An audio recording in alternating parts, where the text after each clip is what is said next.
నమస్కారం ETV news కి స్వాగతం ముందుగా ముఖ్యాంశాలు హైదరాబాద్లో మూతపడిన ఔషధ పరిశ్రమల్లో మాదక ద్రవ్యాల తయారీ విదేశాలకు భారీగా ఎగుమతి హవాలా మార్గంలో నగదు లావాదేవీలు బాలీవుడ్ డ్రగ్స్ కేసులో విచారణకు హాజరైన దీపికా పదుకొనే శ్రద్ధా కపూర్ సారా అలీ ఖాన్ ని గంటల పాటు ప్రశ్నించిన ఎన్సీబీ అధికారులు ఎన్డీఏ నుంచి వైదొలిగిన శిరోమణి అకాలీదళ్ భాజపాతో దశాబ్దాల బంధానికి వీడ్కోలు సాగు బిల్లులతో పంజాబ్కు అన్యాయం చేసిందని ఆరోపణ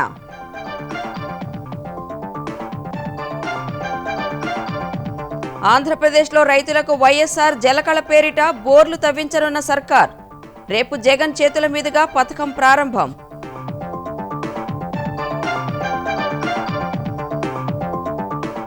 ఎన్నికలకు ముందే గ్రేటర్ హైదరాబాద్కు కొత్త చట్టం కసరత్తు చేస్తున్న తెరాస సర్కార్ పాలక మండలి బాధ్యతల్లో పారదర్శకతే లక్ష్యం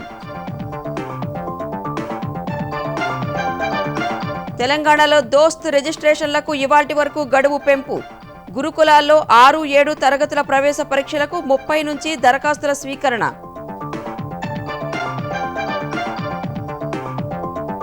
నేడు జరగనున్న జేఈఈ అడ్వాన్స్డ్ పరీక్షకు సర్వం సిద్ధం 1 నిమిషం నిబంధన కఠినంగా అమలు చేస్తామన్న అధికారులు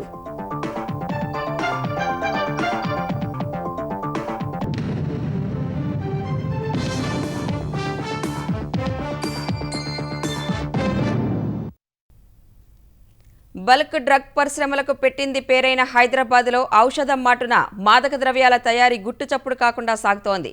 జాబ్ వర్క్ పేరిట లీజ్ తీసుకుని ఈ దందా నిర్వహిస్తున్నారు. ఎక్కువ శాతం మూతపడిన పరిశ్రమల్లో డ్రగ్స్ తయారు చేసి భారీగా విదేశాలకు ఎగుమతి చేసి హవాలా మార్గంలో నగదు చెల్లింపులు జరుపుతున్నట్లు ఈటీవీ ఈనాడు పరిశీలనలో తేలింది. బల్క్ డ్రగ్ తయారీ పరిశ్రమలకు నిలయమైన భాగ్యనగరంలో మాదక ద్రవ్యాల తయారీ ముఠాలు పేటరేగిపోతున్నాయి. ఔషధ తయారీ వనరుల్ని ఆసరాగా చేసుకుని మాదక ద్రవ్యాలు తయారు చేస్తూ నిత్యం విదేశాలకు ఎగుమతి చేస్తున్నారు. మూతపడిన పరిశ్రమలని ఇలాంటి కార్యకలాపాలకు అడ్డాగా ఎంచుకొని గుట్టిచప్పుడు కాకుండా దందా సాగిస్తున్నారు. నగర శివార్లలోని జీడిమెట్ల, పాసమైలారం, పటాన్చెరు, గడ్డపోతారం, కాజీపల్లి, ఐడిఏ బొల్లారం, బొంతపల్లి, మేడ్చల్, చెర్లపల్లితో పాటు యాదాద్రి భువనగిరి జిల్లా చౌటుప్పల్, ఎలిమినేడు, వలిగుండ, ధర్మోజిగూడెం తదితర ప్రాంతాల్లో 1000కి పైగా ఫార్మా కంపెనీలు ఉన్నాయి. వీటిలో ప్రపంచవ్యాప్తంగా పేరున్న బల్క్ డ్రగ్ కంపెనీలు కొన్ని ఉండగా నష్టాల ఊబిలో ఉన్న మరికొన్ని సంస్థలు మాత్రం మూతపడుతున్నాయి. దివాలా దశలో ఉన్న 60 నుంచి 70 పరిశ్రమలని మత్తు ముఠాలు లక్ష్యంగా చేసుకుని లీజు పేరుతో దందా సాగిస్తున్నాయి. ఇటీవలే జిన్నారం ప్రాంతంలో ఓ కంపెనీలో డిఆర్ఐ అధికారులు చేసిన సోదాల్లో ఏకంగా 100 కోట్లకు పైగా విలువైన మాదక ద్రవ్యాల పట్టుబడడమే ఇందుకు నిదర్శనంగా నిలుస్తోంది. మామూలు డ్రగ్స్ కైనా ఈ హ్యాబిచువల్ ఫార్మేషన్ డ్రగ్స్ కైనా ప్రభుత్వం విజిలెంట్ గా ఉండి దాన్ని చెక్ చేయాలి. అది ఫెయిలియర్ అవుతుంది. ఏదో పల్లెటూళ్ళలో ఓ కొనలో కొంత డ్రగ్స్ తయారు చేస్తున్నారు అంటే రెగ్యులేటరీ అథారిటీ సరిగ్గా లేదు. ప్రభుత్వం లైసెన్స్ ఇచ్చింది, డ్రగ్స్ తయారు చేస్తున్నారు. వాడు అనుకుంటాడు ఏంటంటే మామూలుగా యాంటీబయాటిక్స్ తయారు చేస్తున్నారు అనుకుంటారు. వాడు ఏదో షెడ్లో పోయి డ్రగ్స్ తయారు చేసి అమ్ముతున్నారు. చాలా తప్పది. బల్క్ డ్రగ్ పరిశ్రమలకు కీలకమైన హైదరాబాద్లో మందుల తయారీకి అవసరమైన ముడిసరుకులు, రసాయనాలు బహిరంగ మార్కెట్లోనే లభిస్తుంటాయి. ఔషధాల తయారీ నిపుణులు కూడా అందుబాటులో ఉండటం, మూతపడిన సంస్థల లీజు తక్కువగా ఉండటాన్ని అక్రమార్కులు ఆసరాగా చేసుకుంటున్నారు. మూతపడిన పరిశ్రమల యజమానుల్ని సంప్రదించి జాబ్ వర్కుల పేరుతో ఈ మత్తు ముఠాలు లీజుకు తీసుకుంటూ తమ కనువైన టెక్నీషియన్ల సహకారంతో మందుల ముసుగులో మత్తు పదార్థాలు తయారు చేస్తున్నారు. చిన్న చిన్న కంపెనీలు ఏదైనా ఒక యాక్సిడెంట్ అయిపోయి ఒక మూసేసిన కంపెనీలు లేదు ఎక్కడో ఒక అనామక ప్రదేశంలో వాళ్ళు పర్మిషన్స్ వచ్చి అక్కడ ఉన్న కంపెనీలు అంటే ఈ డివిజన్స్ మొత్తానికి దూరంగా ఉన్న దగ్గర మాత్రం ఇలాంటి యాక్టివిటీస్ జరుగుతాయి. నిఘా వ్యవస్థలకు చిక్కకుండా ఉండటం కోసం మాదక ద్రవ్యాలను విదేశాల్లో విక్రయించేందుకు ముఠాలు మొగ్గు చూపుతున్నాయి. కిలో ఎపిడ్రిన్ ధర స్థానికంగా 1,00,000 ఉండగా విదేశాల్లో అయితే 10 లక్షల వరకు ఉంటుంది. అందుకే Sri Lanka, Myanmar, Singapore, Malaysia, Thailand లాంటి దేశాలకు తరలిస్తున్నారు. అక్కడి నుంచి హవాలా మార్గంలో డబ్బును రప్పించుకుంటున్నారు. సుశాంత్ సింగ్ ఆత్మహత్య కేసులో భాగంగా మాదక ద్రవ్యాల నియంత్రణ సంస్థ ఎన్సీబీ నిన్న బాలీవుడ్ నటీమణులు దీపికా పదుకొనే, శ్రద్ధా కపూర్, సారా అలీ ఖాన్ ను ప్రశ్నించింది. సుశాంత్ సింగ్ ఆత్మహత్య కేసులో అతడి ప్రేయసి రియా చక్రవర్తి ఇచ్చిన సమాచారం ఆధారంగా ఈ విచారణలు సాగుతున్నాయి.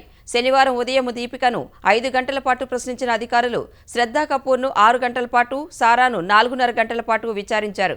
మేనేజర్ కరిష్మా ప్రకాష్తో 2017లో మాదక ద్రవ్యాల విషయమై చాట్ చేసినట్లు ఒప్పుకున్న దీపిక మాదక ద్రవ్యాలు తీసుకోలేదని చెప్పినట్లు సమాచారం. సుశాంత్ ఏర్పాటు చేసిన పార్టీకి హాజరైనట్లు అంగీకరించిన శ్రద్ధా కపూర్, సారా అలీఖాన్ ఆ వేడుకల్లో మాదక ద్రవ్యాలు తీసుకోలేదని చెప్పినట్లు తెలిసింది. కేంద్ర ప్రభుత్వం సాగు బిల్లులను తీసుకొచ్చిన రోజే ప్రభుత్వం నుంచి బయటకు వచ్చిన శిరోమణి అకాలీదళ్ ఎన్డీఏ కూటమి నుంచి కూడా బయటకు వస్తున్నట్లు శనివారం నాడు వెల్లడించింది. ఈ మేరకు పార్టీ అత్యున్నత నిర్ణయాక మండలిలో చర్చించిన అనంతరం శిరోమణి అకాలీదళ్ అధ్యక్షుడు సుఖ్బీర్ సింగ్ బాదల్ ప్రకటన చేశారు. రైతుల కనీస మద్దతు ధర విషయంలో కేంద్రం స్పష్టమైన హామీ ఇవ్వకపోవడాన్ని వ్యతిరేకిస్తున్నట్లు బాదల్ తెలిపారు. జమ్మూ కాశ్మీర్లో పంజాబీని అధికారిక భాషగా గుర్తించకపోవటాన్ని నిరసిస్తున్నట్లు పేర్కొన్నారు. పార్టీ కార్యకర్తలు రైతులతో సంప్రదించిన తర్వాతే ఎన్డీఏ నుంచి వెలుపలికి రావాలని నిర్ణయించుకున్నట్లు సుఖ్బీర్ తెలిపారు. వ్యవసాయ బిల్లుల విషయంలో మొదటి నుంచి విభేదిస్తున్న శిరోమణి అకాలీదళ్ పార్లమెంట్లో బిల్లులను ప్రవేశపెట్టిన రోజే తమ పార్టీకి చెందిన హర్సిమ్రత్ కౌర్ బాదల్ను మంత్రివర్గం నుంచి ఉపసంహరించి తీవ్ర నిరసన వ్యక్తం చేసింది. ఇప్పుడు ఎన్డీఏ నుంచి కూడా బయటకు వచ్చింది. ఆంధ్రప్రదేశ్లో రైతులకు ఉచితంగా బోర్లు తవ్వించేందుకు వైఎస్ఆర్ జలకళ పేరిట వైకాపా సర్కార్ రేపు కొత్త కార్యక్రమాన్ని మొదలుపెట్టనుంది. 2,340 కోట్ల రూపాయల మేర కేటాయింపులు జరిగిన ఈ కార్యక్రమం ద్వారా 3 లక్షల మందికి ప్రయోజనం కలుగుతుందని ప్రభుత్వం అంచనా వేస్తోంది. ఈ కార్యక్రమాన్ని ముఖ్యమంత్రి జగన్ సోమవారం లాంఛనంగా ప్రారంభించనున్నారు. ఆ పథకం ద్వారా మెట్ట ప్రాంత రైతులకు ఎక్కువగా ప్రయోజనం చేకూరనుంది. నియోజకవర్గానికి ఒక బోరింగ్ యంత్రాన్ని ప్రభుత్వమే కొనుగోలు చేసి అందుబాటులో ఉంచాలని తొలుత నిర్ణయించిన నిర్వహణ, ఇతర సాంకేతిక సమస్యల కారణంగా యంత్రాల కొనుగోలుకు బదులు ఎక్కడికక్కడ అద్దె ప్రాతిపదికన తీసుకోవాలని నిర్ణయించింది. గ్రామ సచివాలయాలు లేదా వాలంటీర్ల ద్వారా రైతులు దరఖాస్తు చేసుకునే వీలు కల్పించింది. ఆన్లైన్లో లేదా భూగర్భ జలవనరుల శాఖ సహాయ డైరెక్టర్ ద్వారానూ దరఖాస్తు చేసుకునే అవకాశం ఉందని ప్రభుత్వం తెలిపింది. బోరు తవ్వడానికి ముందు భూగర్భ జలాల లభ్యతను అంచనా వేసేందుకు జియాలజిస్టు ద్వారా సర్వే చేయించనున్నారు. ఆంధ్రప్రదేశ్ వ్యాప్తంగా 2 లక్షల ఉచిత బోరు బావులు తవ్వాలని లక్ష్యంగా నిర్దేశించుకున్న ప్రభుత్వం రీఛార్జ్ వెల్లులను కూడా సిద్ధం చేయాలని అధికారులను ఆదేశించింది. ఎన్నికలకు ముందే గ్రేటర్ హైదరాబాద్కు కొత్త చట్టం రానుంది. పంచాయతీరాజ్, పురపాలికల్లో జవాబుదారీతనం, పారదర్శకతే లక్ష్యంగా చట్టాల్ని తీసుకొచ్చిన తెరాస సర్కార్ ఇప్పుడు జీహెచ్ఎంసీ కోసం చట్టం చేస్తోంది. కొత్త చట్టం ఆధారంగానే నూతన పాలక మండలి బాధ్యతలు నిర్వర్తించాల్సి ఉంటుంది. హైదరాబాద్ మహానగర పాలక సంస్థకు చెందిన ప్రస్తుత పాలక మండలి పదవీ కాలం వచ్చే ఫిబ్రవరి 10తో ముగియనుంది. అప్పటిలోగా జీహెచ్ఎంసీకి కొత్త పాలక మండలి ఎన్నుకోవాల్సి ఉంది. ఎన్నికల కోసం తెలంగాణ రాష్ట్ర ఎన్నికల సంఘం ఇప్పటికే సన్నాహకాలను ప్రారంభించింది. ఎన్నికల ముందస్తు ప్రక్రియలో భాగంగా చేపట్టాల్సిన పనులపై ఎస్ఈసీ దృష్టి సారించింది. ఇందులో భాగంగా జోన్ల వారీ జోనల్ కమిషనర్లు, కంప్యూటర్ నిపుణులకు శిక్షణ కార్యక్రమం కొనసాగుతోంది. అటు తెలంగాణ ప్రభుత్వ పరంగా కూడా గ్రేటర్ ఎన్నికల దిశగా అవసరమైన అడుగులు పడుతున్నాయి. జీహెచ్ఎంసీ సంబంధిత అంశాలపై సర్కార్ ప్రత్యేకంగా దృష్టి సారించింది. 2 పడకల గదుల ఇళ్ల పూర్తి సహా ఇతర అభివృద్ధి కార్యక్రమాలను వేగవంతం చేస్తోంది. గతంలో తీసుకొచ్చిన పురపాలక చట్టం గ్రేటర్ హైదరాబాద్ మున్సిపల్ కార్పొరేషన్ మినహా నగర పురపాలికలకు ఉద్దేశించింది. జీహెచ్ఎంసీకి గతంలో ప్రత్యేక చట్టం ఉంది. పాలక మండలి కొనసాగుతున్న తరుణంలో కొత్త చట్టాన్ని తీసుకురాలేదు. పదవీకాలం ముగియనున్న నేపథ్యంలో గ్రేటర్ హైదరాబాద్ మున్సిపల్ కార్పొరేషన్ కి కొత్త చట్టాన్ని తీసుకురానున్నారు. పురపాలక చట్టం తరహాలోనే పారదర్శకత, జవాబుదారీతనానికి పెద్దపీట వేయనున్నారు. విశ్వనగరంగా భాగ్యనగరాన్ని తీర్చిదిద్దేలా ప్రణాళికలను అమలు చేస్తున్న కేసీఆర్ సర్కార్ అదే లక్ష్యంతో చట్టంలో నిబంధనలను పొందుపరచనున్నారు. శీతాకాల సమావేశాల్లో చట్టాన్ని తీసుకొచ్చే అవకాశం ఉంది. లేదంటే ఆర్డినెన్స్ ద్వారా కూడా చట్టాన్ని తీసుకురావచ్చు. కొత్త చట్టం ఆధారంగానే ఎన్నికల ప్రక్రియతో పాటు కొత్త పాలక మండలి పనిచేయాల్సి ఉంటుంది. ఐటీ ఆధారిత సేవలకు సంబంధించి సూక్ష్మ, చిన్న, మధ్యతరహా పరిశ్రమలు అంకురాలకు దన్నుగా నిలిచేందుకు తెలంగాణ ప్రభుత్వం సిద్ధమైంది. కోవిడ్ ప్రభావంతో ఇబ్బందిలో పడిన ఆయా సంస్థలకు అవసరమైన మద్దతు అందించేందుకు సన్నాహాలు చేస్తోంది. ఇందులో భాగంగా ప్రభుత్వ ఐటీ ప్రాజెక్టులను సాధ్యమైనంత వరకు ఎంఎస్ఎంఈలకు ఇవ్వాలని భావిస్తున్న తెలంగాణ సర్కార్ ఇందుకోసం ప్రత్యేక కమిటీ ఏర్పాటు చేసింది. ఐటీ శాఖ ఉన్నతాధికారులు సహా Hyderabad software enterprises association, NASSCOM, IT రంగ ప్రతినిధులను కమిటీలో నియమించింది. ఐటీ శాఖ ముఖ్య కార్యదర్శి చైర్మన్గా వ్యవహరించే ఈ కమిటీ ప్రభుత్వ ఐటీ ప్రాజెక్టులు ఎంఎస్ఎంఈలకు అప్పగించే విధంగా దృష్టి సారించనుంది. పెద్ద ప్రాజెక్టులను కొన్ని ఎంఎస్ఎంఈలకు ఉమ్మడి కన్సార్షియం కింద అవకాశం ఇవ్వడం సహా అన్నింటికీ అవకాశాలు దక్కేలా కమిటీ చర్యలు తీసుకోనుంది. ఎంఎస్ఎంఈలకు ఉన్న ఇబ్బందులు, ఇతర నిబంధనల సరళీకరణపై కమిటీ దృష్టి సారించనుంది. కలిసికట్టుగా పనిచేస్తే రాబోయే ఎన్నికల్లో విజయం సాధిస్తామని కాంగ్రెస్ పార్టీ తెలంగాణ వ్యవహారాల ఇన్ఛార్జ్ మాణికం ఠాగూర్ అన్నారు. సోనియా త్యాగంతోనే తెలంగాణ సాధ్యమైందని, ఆ త్యాగాన్ని జనంలోకి తీసుకువెళ్లి పార్టీని అధికారంలోకి తెచ్చి ఆమెకు బహుమతిగా ఇవ్వాలన్నారు. ప్రజా సమస్యలపై నిరంతరం పోరాటం చేయాలని, క్షేత్రస్థాయి ఉద్యమాలతో జనం మధ్య ఉండాలని ఠాగూర్ దిశానిర్దేశం చేశారు. ఇన్ఛార్జిగా నియమితులైన తరువాత తొలిసారిగా హైదరాబాద్కు వచ్చిన మాణికం ఠాగూర్కు పార్టీ శ్రేణులు ఘనస్వాగతం పలికాయి. అనంతరం గాంధీభవన్లో జరిగిన పీసీసీ కోర్ కమిటీ సమావేశంలో పాల్గొన్న ఆయన నెలకు 2 సార్లు కోర్ కమిటీ సమావేశాలు నిర్వహిస్తామని, అన్ని విషయాలు చర్చించుకుందామని తెలిపారు. పార్టీ అంశాలు చర్చించేందుకు అన్ని వేళలా అందుబాటులో ఉంటానని ఠాకూర్ స్పష్టం చేశారు. అన్ని బిల్లులకు ముందుగానే మద్దతిచ్చిన కేసీఆర్ ఇప్పుడు వ్యవసాయ బిల్లులను వ్యతిరేకిస్తూ తెలివిగా ఆటలు ఆడుతున్నారని విమర్శించారు. వ్యవసాయ బిల్లులను వ్యతిరేకిస్తూ కాంగ్రెస్ కార్యకర్తలు రైతుల పక్షాన పోరాటం చేయాలన్న మాణికం ఠాగూర్ రేపు గవర్నర్కు వినతిపత్రం ఇవ్వాలని సూచించారు. ప్రతిపక్షాల దుష్ప్రచారాన్ని తిప్పికొట్టాలని తెలంగాణ రాష్ట్ర సమితి శ్రేణులకు ఆ పార్టీ కార్యనిర్వాహక అధ్యక్షుడు కేటీఆర్ పిలుపునిచ్చారు. ఉద్యోగాల విషయంలో విపక్షాలు చెబుతున్న అసత్యాలను ఎండగట్టాలన్నారు.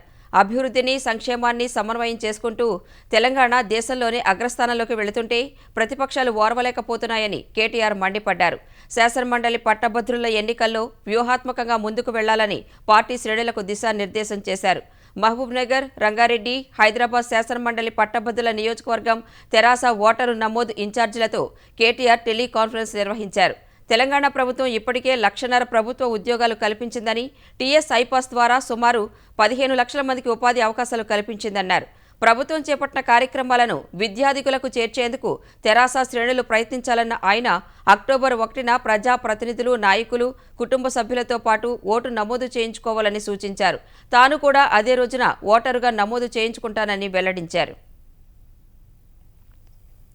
తిరుమల శ్రీవారి బ్రహ్మోత్సవాలు ఘనంగా కొనసాగుతున్నాయి. ఉత్సవమూర్తులకు, శ్రీవారి చక్ర తాళ్వార్లకు పల్లకి ఉత్సవం, తిరుచి ఉత్సవాలను తెల్లవారుజామున 4 గంటలకు మంగళ వాయిద్యాలు, వేద మంత్రోచ్చారణల మధ్య శాస్త్రోక్తంగా నిర్వహించారు. అనంతరం ఉదయం 6 గంటలకు ఘనంగా స్నపన తిరుమంజనం, చక్రస్నానం జరిపిస్తున్నారు. కరోనా నిబంధనల నేపథ్యంలో ఆలయంలోనే ఈ కార్యక్రమాలన్నీ ఏకాంతంగా జరిగాయి. శ్రీవారి బ్రహ్మోత్సవాల్లో భాగంగా రాత్రికి నిర్వహించనున్న ధ్వజావరోహణంతో శ్రీవారి సాలకట్ల బ్రహ్మోత్సవాలు ముగియనున్నాయి. ప్రస్తుతం స్వామివారికి జరుగుతున్న స్వప్న తిరుమంజనం, చక్రస్నానం కార్యక్రమాన్ని ప్రత్యక్ష ప్రసారం ద్వారా చూద్దాం. 237 ఎకరాల్లో పంట నష్టం వాటిల్లినట్లు ఏపీ వ్యవసాయ శాఖ ప్రాథమిక అంచనాలు రూపొందించింది. కర్నూలు, ప్రకాశం, కడప, గుంటూరు, నెల్లూరు జిల్లాల్లో పంట నష్టం జరిగినట్లు అంచనా వేసింది. పత్తి, వేరుశెనగ, కంది, మినుము, ఆవాలు, పొద్దుతిరుగుడు పంటలు నష్టపోయినట్లు లెక్కగట్టింది. కర్నూలు జిల్లాలో 5,271 ఎకరాలు, ప్రకాశం జిల్లాలో 6,482 ఎకరాలు, కడప జిల్లాలో 976 ఎకరాలు నీట మునిగినట్లు తెలిపింది. గుంటూరు జిల్లాలో 624 ఎకరాలు, నెల్లూరులో 24 ఎకరాల పంట కోల్పోయినట్లు అంచనాల్లో పేర్కొంది. దేశవ్యాప్తంగా ఉన్న ఐఐటీల్లో ప్రవేశాల కోసం ఇవాళ జేఈఈ అడ్వాన్స్డ్ పరీక్ష జరగనుంది. ఈ ఉదయం 9 నుంచి మధ్యాహ్నం 12 వరకు, మళ్లీ మధ్యాహ్నం 2:30 నుంచి 5:30 వరకు పరీక్షకు ఏర్పాట్లు చేశారు. దేశవ్యాప్తంగా 222 నగరాలు, పట్టణాల్లోని 1000 కేంద్రాల్లో ఢిల్లీ ఐఐటీ ఆన్లైన్ పరీక్ష నిర్వహించనుంది. ఈ ఏడాది 2.5 లక్షల మందికి అర్హత ఉన్నప్పటికీ 1,60,000 మంది మాత్రమే పరీక్షకు దరఖాస్తు చేశారు. తెలంగాణలో 15 పట్టణాల్లో పరీక్షా కేంద్రాలు ఏర్పాటు చేశారు. తెలంగాణ నుంచి సుమారు 15,000 మంది దరఖాస్తు చేసినట్లు అంచనా.